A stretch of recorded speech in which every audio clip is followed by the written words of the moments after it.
시장 보니까 분위기가 괜찮습니다. 아직도 양시장 모두 상승 기조를 유지하고 있는 상황입니다. 전반적인 투자 전략을 어떻게 잡아보면 좋을까요? 예, 이렇게 좀 보셔야 될 것 같습니다. 살아나는 것과 둔화되는 것, 좀 분리를 좀 해본다라면, 일단 실적 부분에서도 대형주의 실적이 점차 둔화 양상을 보인다라면 중소형주들의 실적은 그동안 둔화 양상을 보였다가 이제 기지개를 켜가는 그런 모습들이 많이 나타나고 있다. 이 부분을 놓고 본다라면 결국은 주가 모멘텀에서도 그대로 작용이 될 수 있을 것 같은데요. 최근 들어서 시장의 상승률 좀 따져보게 되면 코스피 시장의 상승률, 초대형주들의 상승률보다는 오히려 중소형주, 코스닥 시장의 상승률이 조금 더 크게 나타나고 있다라는 부분. 물론 연초부터의 누적을 따져보게 된다라면 그렇다라면 코스피의 상승률이 20%가 넘어서 상당히 돋보이는 그런 모습이 되겠습니다. 그렇기에 오히려 이제 시장 키맞추기 관점의 대응, 순환매 관점의 대응, 이런 부분이 바람직하지 않겠느냐. 서서히 기대감이 불러일으켜지고 있다라는 부분. 이 변화를 만들고 있는 가장 큰 핵심은 외국인 주도 장세에서 기관 주도 장세로 최근 들어서 변해가고 있다라는 부분이 될 것 같고요. 기관 주도 장세로 변하고 있다라는 부분은 결국은 개인 투자자들의 힘이다라고 보셔야 될 것 같습니다.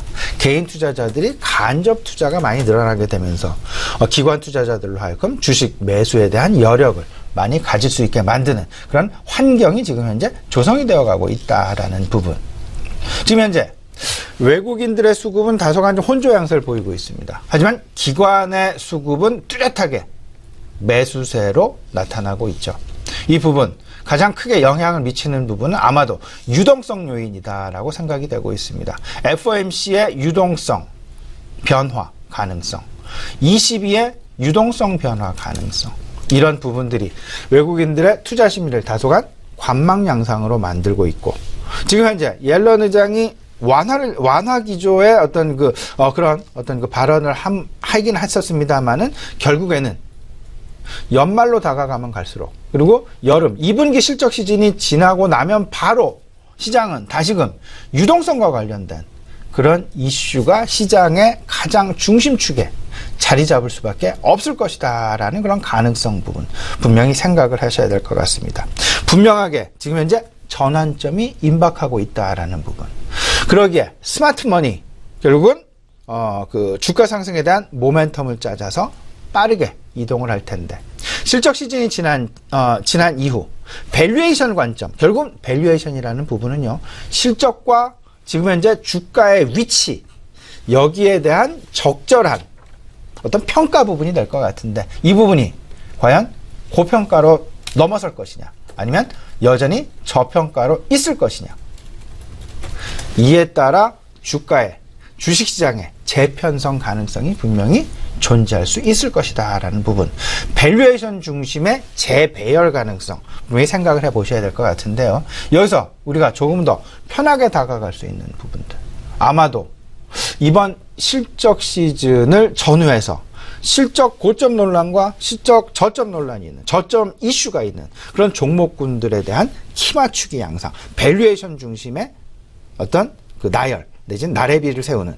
그런 모습들 분명히 나타날 가능성 있을 것이다 라는 부분 생각해 보시면서요, 유동성 측면에서 안도랠리, 추가적인 안도랠리 가능성 오늘 내일 모레 높습니다. 일단 오늘 내일 높다라고 생각을 해본다라면, 일단 이 부분에서 짧은 관점에서의 경기 민감주 시장 대응 바람직해 보이는 말씀 드려보고요, 오히려 중장기적으로는 2분기 실적에 대한 기대감보다는 실망감이 크게 다가올 종목군들에 대한, 소위 말하는 장기 소외 종목군들에 대한 화장품, 엔터테인먼트, 면세점도 그 중에 들어가 있을 수 있습니다. 이런 종목군들에 대한 관심을 좀 긴 호흡에서 편안한 마음으로, 오히려 주가가 싸기 때문에 상당히 편안합니다. 괜히 올라가는 주식들 단기적으로 매수하시고 나서 마음 졸이시는 것보다는 좀 싼 주식을 마음 편안한 관점에서 긴 호흡으로 사시는 것이 오히려 더 바람직할 수 있다라는 그런 생각, 우리 시청자 여러분께 한번 말씀드려봅니다.